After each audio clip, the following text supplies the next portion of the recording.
Okay, I think we might get a few more people, but everybody right now is in from the waiting room. Welcome to this round table, hosted in collaboration by Communications and Resources Ministry Team of APSI and the annual event ministry team.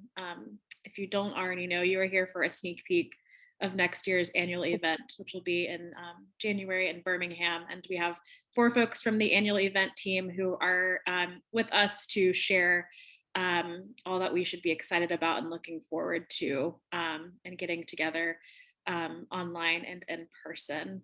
And if you have questions throughout it, you're welcome to add that into the chat and we will facilitate those throughout the time. All right, take it away. Welcome, welcome everyone. My name is Mary Todd Peters and I am a Christian educator in Chapel Hill, North Carolina. I serve New Hope Presbyterian Church and I have been a member of APSI off and on for the past 30 years. And it's my pleasure to be co-directing with Jamie Van Dock, the 2023 annual event. And I'm Jamie Van Dock. I'm just up the road or down the road, depending which way you look at it, from Mary Todd. I serve as Director of Faith Formation at Raleigh Moravian Church, which is just a few blocks from NC State campus. And I too am so thrilled to be here today and be serving alongside Mary Todd as we look forward to the annual event 2023.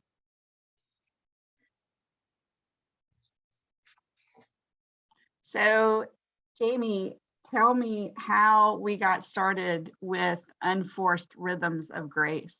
That's a great question. So if you can imagine back all the way to Little Rock, just a couple days, I feel like post Little Rock, which in some ways feels like a lifetime ago, I got a phone call from my friend, my sister, Mary Todd Peters, asking if I would be willing to come on board as co-chair.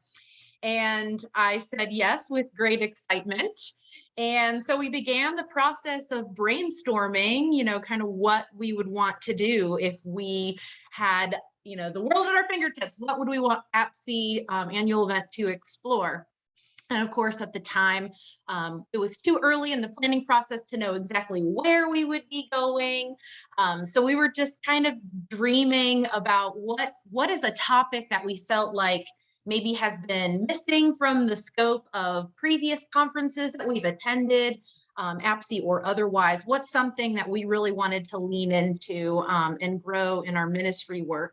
So we started thinking about, this idea of mental health and wellness and how fatigue and grief and trauma can sometimes leave us in some uncomfortable spaces in our ministry context. And we really felt like that might be an opportunity for a topic, although difficult, something really worthwhile to dig deeper and explore together at a conference. And educators don't usually shy away from tough things. So we thought this is the place and this is the context and these are the people we would want to do it with. Mm-hmm. And then of course, you all know what happened. The pandemic hit.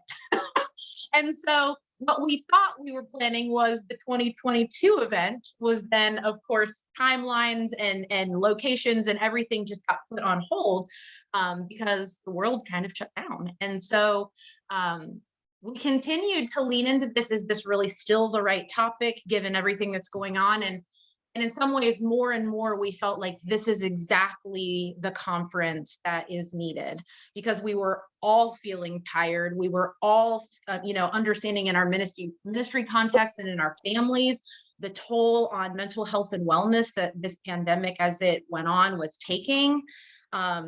We all lamented or didn't lament, delayed lament together. And we had a lot of grief and trauma. And then, of course, things that were just layers upon layers of things that were unfolding on the political stage and in our world around us that we were just all kind of thrust into processing simultaneously. And so we felt like this is exactly the conference and exactly the theme that we were being led to. And so that's kind of how the theme started. We felt that there was a lot of misunderstandings and a lot of missteps that Mary Todd and I had taken when we thought about the ways we process grief. We learned in having conversations with ourselves and other people that we do ministry with that we don't always do a very good job of sitting together in that pause, leaning into the lament. And sometimes it's just enough to hold that space for each other, even when we feel like we're failing to say the right thing or act in the right way to support and care for our brothers and sisters in Christ. We felt like sometimes the church did not always do a great job of acknowledging the needs of people who face mental health, either themselves or in members of their family or in our church context. And what would it look like if our church spaces and in our ministry work, we became better at doing that with ourselves and with one another, acknowledging our own grief and our own lament, and then learning how to do that as the church wide. We also acknowledge that sometimes we perpetuate things that do more harm than good. We say things maybe meaning well or being well intentioned. And sometimes if we really examine those things, they don't actually, they're not rooted in scripture. They're not rooted in a place of trying to come alongside and support people in ways that are really meaningful. So some of that means we have to let go of the need to fix and just understanding that being in that pause or holding space for and with one another is sufficient, and no compassion is wasted.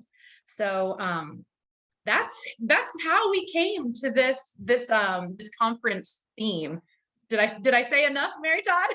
Yes, you did. Thank you, Jamie. Great.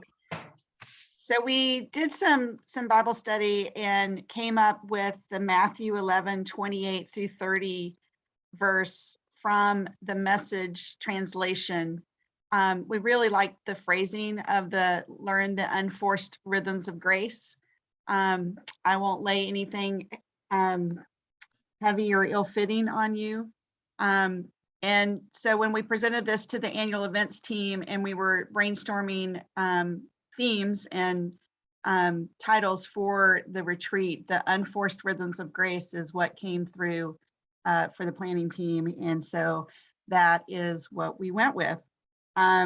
We really are excited for this theme, for the theme development that we have done with the logo, trying to represent that a lot of grace comes from us being together, and we're hoping to provide some time that is unforced rhythms of grace. We'll be starting a later time on Friday to give some space for that. We're also hoping to have some areas that will be designated for conversation with spiritual directors, with friends and colleagues in ministry that will be a little different than times in the past. I think that's all I have to say about our scripture connection, but we did like the Message version, and then we found out about 2.5 years into it that we were going to Birmingham. The conference, typically before you pick your theme, kind of where you're going, but with COVID and all the beautiful things that went with that, we found out later that we were going to Birmingham. But we are excited about going to Birmingham. Absolutely. And we're also really excited about our leadership. And also, some of our leadership became very clear when we started exploring the theme. And then some of our leadership became really clear when we found out we were going to Birmingham. And I think having the both and of that is going to make this conference just really a really special place to be. So with that, I think I'm going to share my screen and navigate you a little bit through the website. And I want to acknowledge the hard and diligent work of not only our annual events team, hey, Betty Case, but also the communications and resources team. These individuals have worked tirelessly in the past couple weeks to really pull this website together in a variety of ways. And we're just so grateful for all of the work and the collaboration that has made that possible. So if you go to the upcoming events, you'll see the 2023 annual event. And if you go down here to the About, you can find kind of this landing spot where you can find out all of the really important information really quickly at your fingertips. And I'm going to take us here to leadership so we can talk a little bit about who will be kind of guiding us through this theme in this place. So we're really, really excited about our plenary speaker for the course of the entire conference, and also a hybrid workshop leader, and that is John Pavlovitz. Some of you probably are familiar with John's work as an author. I think a few years ago it was A Bigger Table, and more recently it was it was post-pandemic that he released this book, but nearly a week before he had brain surgery, he released the book called If God is Love, Don't Be a Jerk. And if you haven't had a chance to read either of those, highly recommend. But you may know him as an author, clinician, blogger, speaker, former megachurch pastor. But John is going to be taking us through the course of the plenary sessions. He's done some really remarkable work, particularly around grief and lament at the loss of his father. And so we're really excited that John is going to be with us as a plenary speaker, but also as a workshop clinician. Shall I go on down the list here, Mary Todd? So I know I'm gonna have to jump a few down, but I want to make sure you get to the right one. Yes, so we were thrilled to have Michael W. Waters be joining us as a preacher and also a workshop leader. I believe he's leading the hybrid workshop as well. Michael is the founding pastor of Abundant Life AME Church in Dallas, Texas. He's a pastor, professor, author, activist, and social commentator. He has written many books, but two that you might be familiar with are For Beautiful Black Boys Who Believe in a Better World and Liberty Civil Rights Road Trip, which he will be talking about that book for his workshop. And if you register for his workshop, you will get a copy of the book, but only in person only. We weren't able to figure out how to do that hybrid. They have 4 children, and he has a lot of connections with the civil rights experience. He is an expert in that arena. When we met with him, he was surrounded by artifacts from touring, and he introduced us to several things that he had. It was quite a history lesson. He's a wonderful speaker and writer, and I think y'all will be excited to have him. He is doing our opening worship. So moving on up, we have Katie Nakamura Rangers. Katie comes to us from the Episcopal Church. She is our local pastor. She is a Birmingham native, grew up in Birmingham, and she serves on the staff of the presiding bishop. She specifically works in kind of those emerging ministry spaces. And the Abbey was a ministry that she launched in Birmingham that specifically dealt with people who are facing home insecurity and how you can, how we dignify their belonging and belovedness in our church context when we see them as more than just someone who lacks an address.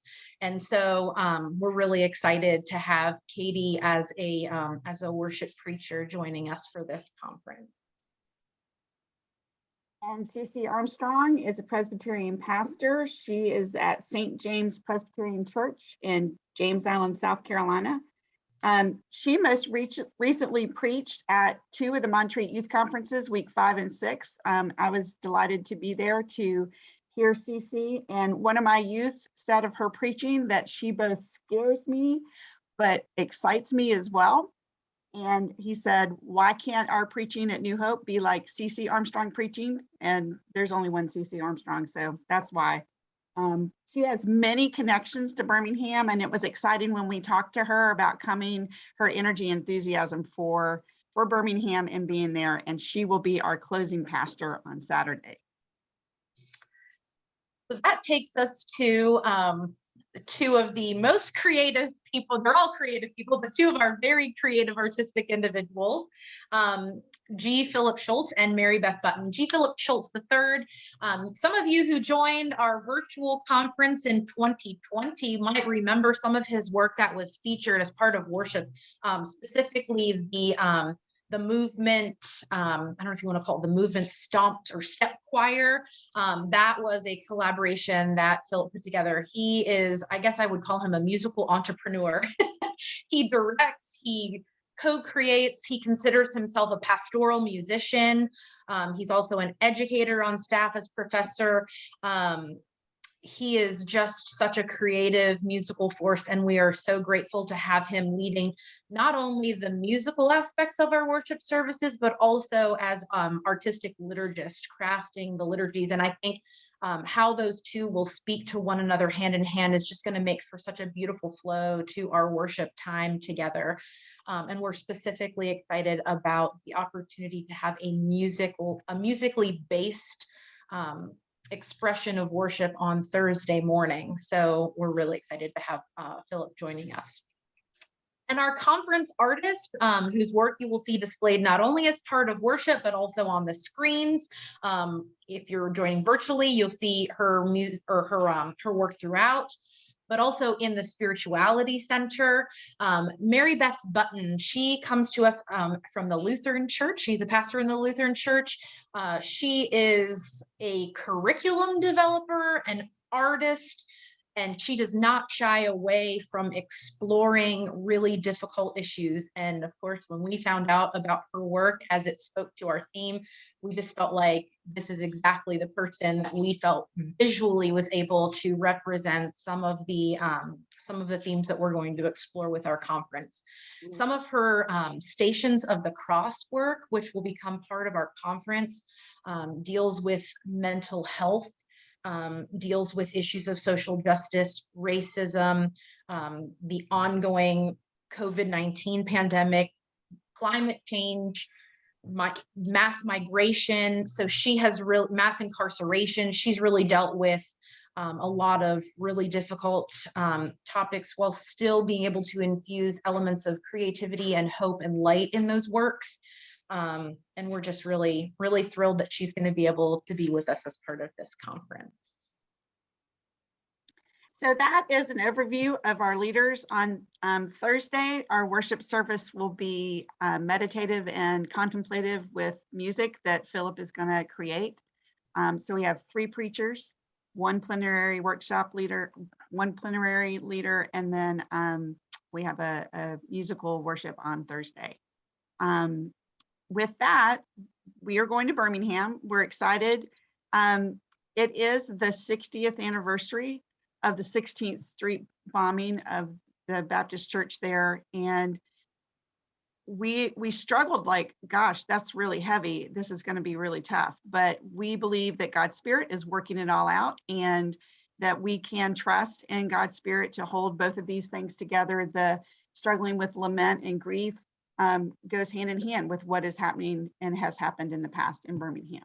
And with that, I would like to introduce Kathy and Jenny, our local committee chairs. Hello. We are really looking forward to having you come to Birmingham. I actually live in Tuscaloosa, so I'll be heading over to Birmingham as well to meet you there. And as Jamie and Mary Todd have said, we have some wonderful, wonderful experiences for you, waiting for you in Birmingham that really pick up on these themes that they have expressed. In dealing with grief and dealing with lament, we will be exploring civil rights sites here in Birmingham, as well as providing an opportunity after the event to go to Montgomery. And so I'm going to pull up my screen here so I can share with you what I have here. Let me see. Sorry about that, taking me just a moment. There are sites very near the venue, and we will be providing ways for you to get to those sites. Oh, I'm so sorry. I'm having just a moment here with the PowerPoint.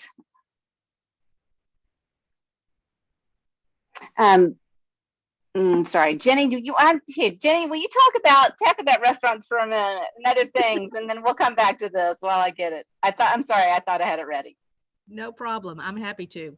I'd like to welcome you to my hometown, Birmingham, Alabama. I grew up here and then left Birmingham for Tuscaloosa, where I was down the street from Kathy for many years and moved back to Birmingham to be close to my two granddaughters. So Birmingham's a great place. I will say that the weather in January is a toss-up. It'll tell you the average high is 51 and the low is 33. That could mean that it'll be 75 or it'll be 25. So come prepared to watch the forecast for that.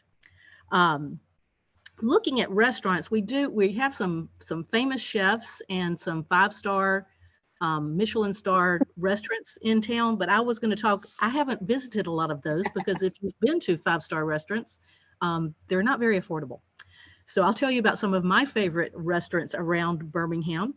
Birmingham in the turn of the century was home of a very large Greek population, and a lot of our really good restaurants in Birmingham have a lot of good Greek food. As a matter of fact, one of those is the Bright Star, and it is America's oldest family-owned restaurant, founded in 1907. Great seafood, great steaks. I strongly recommend it. Barbecue, my favorite is Saw's in Homewood, the original, not the ones they've pushed out to the outer suburbs. Gus's Hot Dogs is an 11-minute walk from the BJCC. It's been there since 1947. Great place. I'd like to highlight Pepper Place, which is open on Saturdays. And when I looked at the website, January of 22, they opened the week that we're going to be there. So if you're there on Saturday, maybe you can check that one out as well. Let's see. There is a website, and you might want to put this in the notes, bhamnow.com. And pretty much everything that's going on in Birmingham can be found on that website. It will tell you dates, things that are coming, places to eat. And I will highlight, for what I consider kind of a mid-size city in the South, we have an overabundance of breweries. Not that the people that come to APSI are looking for breweries, but there are 15 breweries in Birmingham. Many of those are within 5 to 6 minutes drive of the BJCC, where our conference will be located.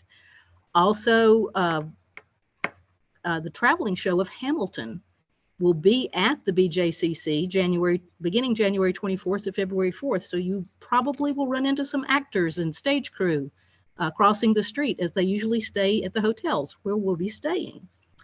I also noticed on that bhamnow.com, there's a Birmingham Ghost Walk going on when we're there. So that would be an interesting evening activity to do.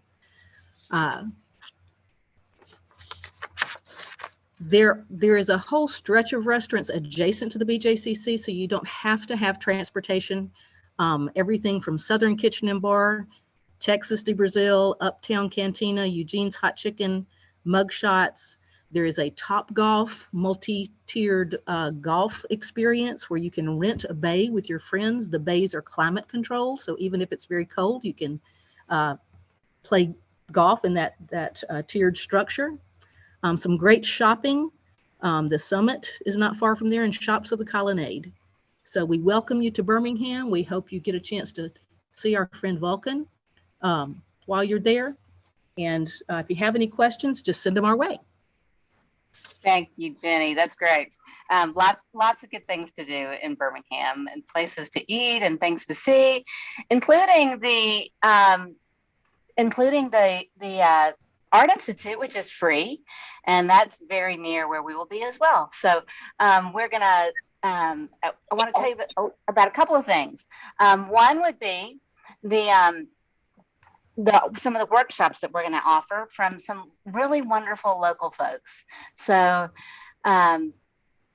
we will have John Scalisi, who is a Birmingham artist. His art form is primarily with drumming, and so if you're just needing something really good to refresh your soul, this is a fabulous way to do it, to participate in this workshop where you'll get to be led in this drumming experience. And he's an incredible facilitator And so it's more than just drumming. It is really about community. And that's one of the things that we know we're needing now.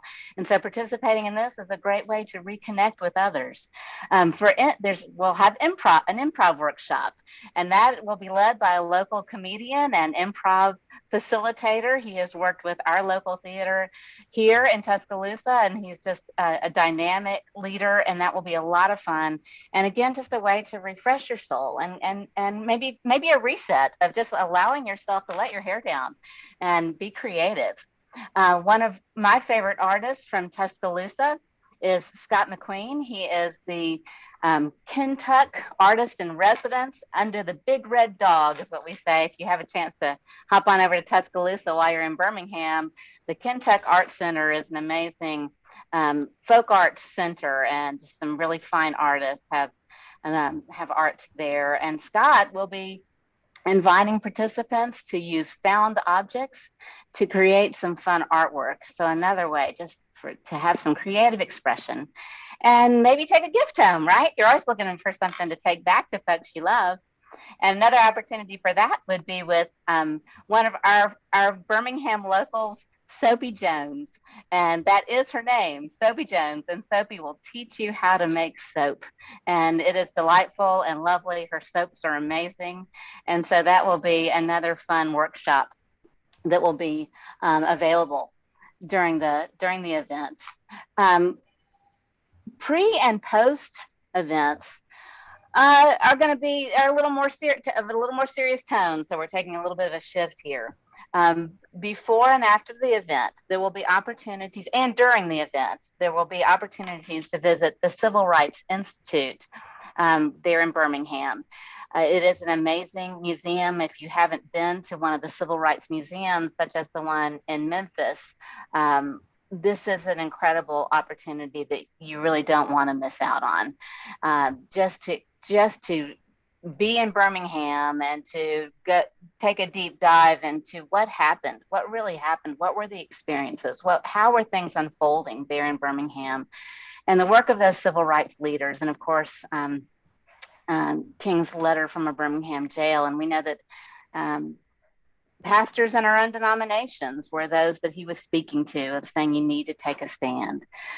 So the other wonderful thing about all these civil rights experiences are that they are very affordable, and so they will be a really affordable way to take to really study what happened. The 16th Street Baptist Church, which, as Mary Todd said, was experienced that horrific bombing that took the lives of 4 little girls and affected the entire Birmingham community, but especially that church. They have, that is another tour site, and it is an active church, a very active church, and a site where social justice work continues to unfold. Seen here is the window that replaced the window that was destroyed. And the words on this window are, "You do to me, you do it to me." And so just this memorial image of whatever we do to one another, we do to Jesus. And so it's a really powerful experience to visit that church. And then, in keeping with this theme, on Thursday night, we are going to have the opportunity to attend the play that is called Memoriam, and Memoriam. Did I get that right?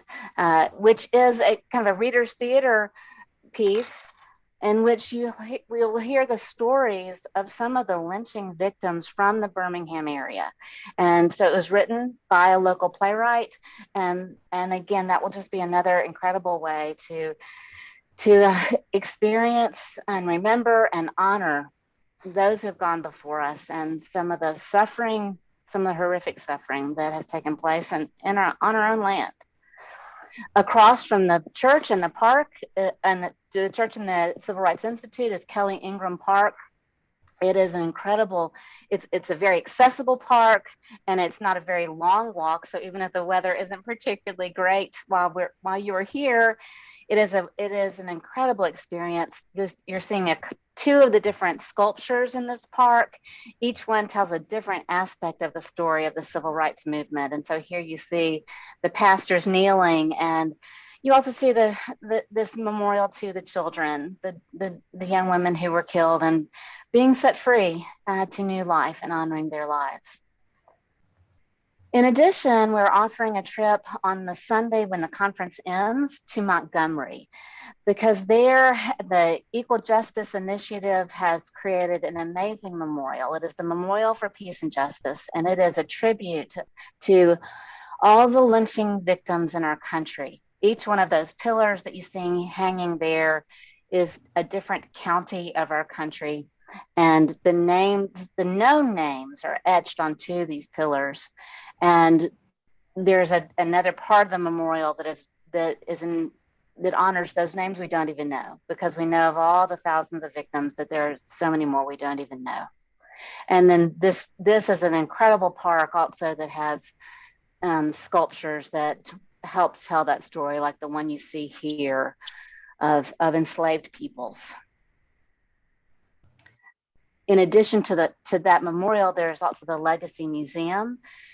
This museum is in some ways similar to the museum in Birmingham or the Civil Rights Museum in Memphis, but it takes it a step further, and that the title, the Legacy Museum, tells the story from enslavement to incarceration. So it shows how that pipeline has worked in our country and how that is still at work in our country, and how our justice system, how our justice system is broken.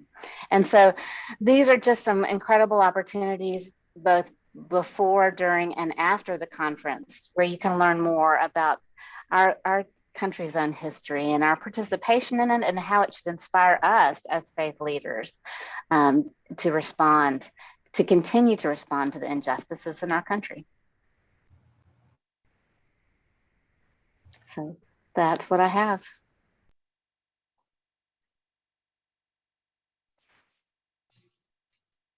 Thank you so much, Jenny and Kathy, for all your work that you're doing for our experiences in Birmingham. So that's the tea about the conference. I think we have some time for questions. I don't know about answers, but We'll do our best.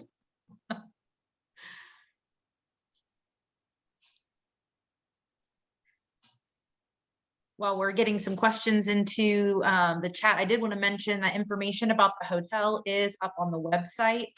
So you can find out some information about where you can stay. It's connected right to the convention center. And I believe I see Jan. Hey, Jan. Jan can give you a thumbs up, I believe.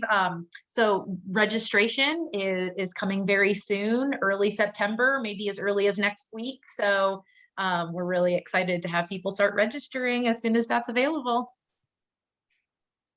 We have a question about handicapped accessibility. It sounds like both at the event as well as in general in the city.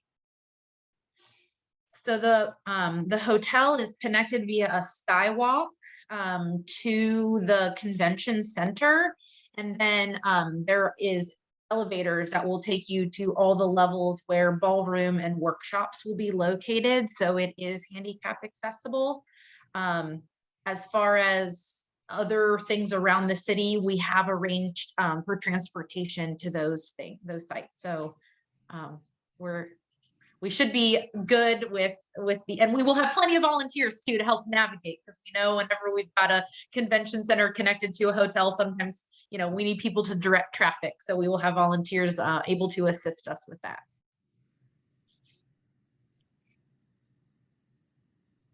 Does that answer your question, Glenda? Yes, I also wanted to know, does everybody get to stay at the hotel? Instead of, sometimes there are other hotels that you have to travel to a little bit. So I was wondering.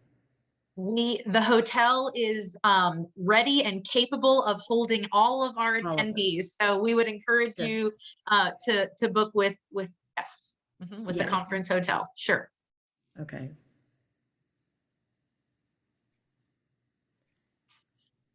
What about getting some help with the money.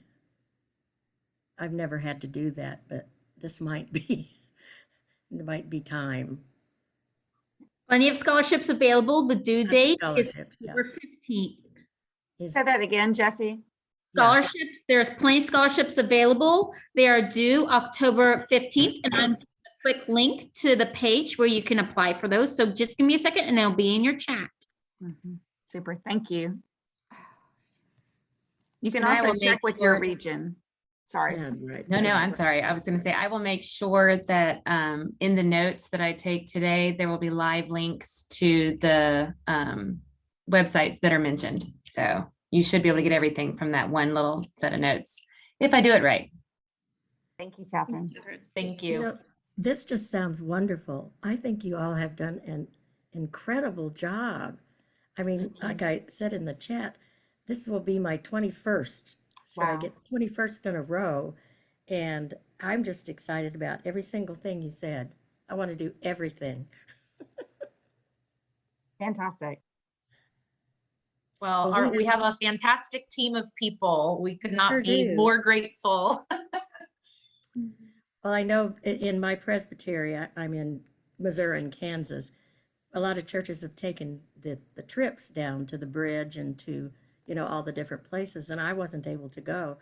So I was just thrilled when I first learned that you all, or it was in Birmingham, like you say, and we could maybe do this. So Well, and I thank you. know it was in Birmingham previously, and I think our publicity guru, Betty Case, has probably already put this on Facebook maybe several months back, but this Okay. past summer, Birmingham was the host city for what is called the World Games. And for those of you who may not be sports fans, that would be me as well. The World Games is sort of the top echelon of competition for all of those sports that are not otherwise part of the Olympics. And so Birmingham was selected as the host city and was given sort of ample notice so that they could do some major revitalization. So for those of you who maybe were in Birmingham for the last conference, it may look a lot different. Even when we were there for our planning retreat, there were still things under that, real close to the hotel and the convention center that were under construction, but they were like, this is all going to be done for the World Games this past summer. So it's great to kind of get to come on the heels of a major staged world event, because we should be walking into a lot of new infrastructure and restaurants and things.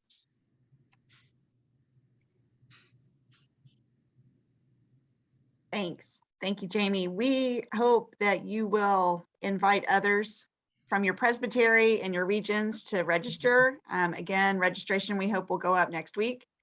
And we will be blasting the word out on Facebook and other social media sites. So keep your eyes and ears up for that. You can register for the hotel.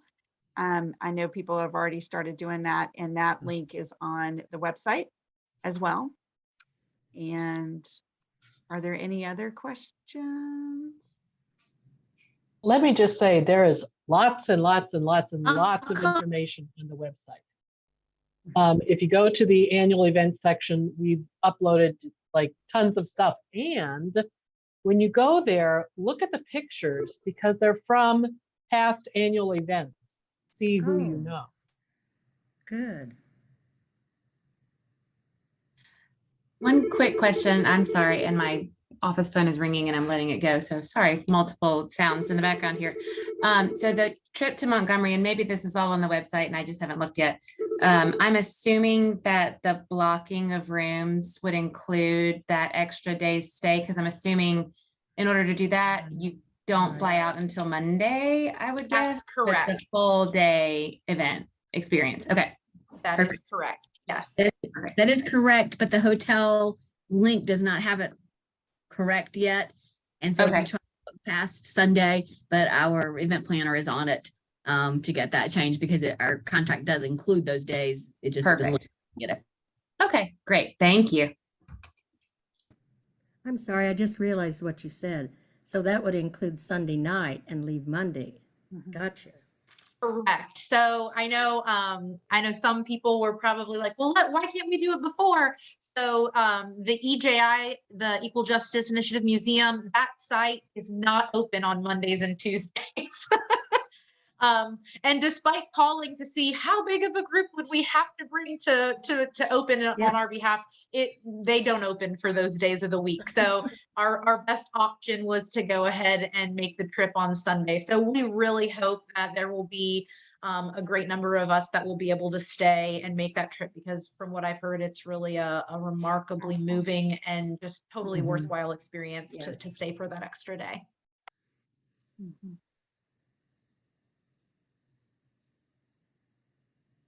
Come on, you guys, you can't be just this nice to them. Hit them with some hard questions. Come on.